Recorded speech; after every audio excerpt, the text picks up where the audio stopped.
C'était aujourd'hui la journée mondiale du bégaiement. C'est un trouble du langage qui touche 60 millions de personnes dans le monde, 600 000 en France.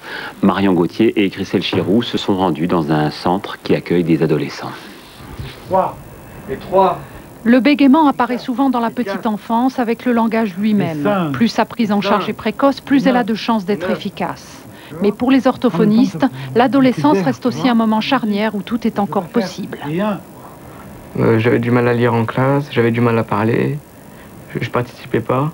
La seconde chose qui me gênait vraiment beaucoup, c'était avec les copains.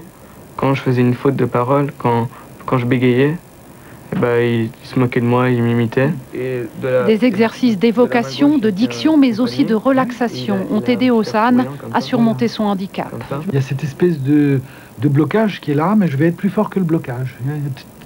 Et bien moi, je vais être plus fort que ça.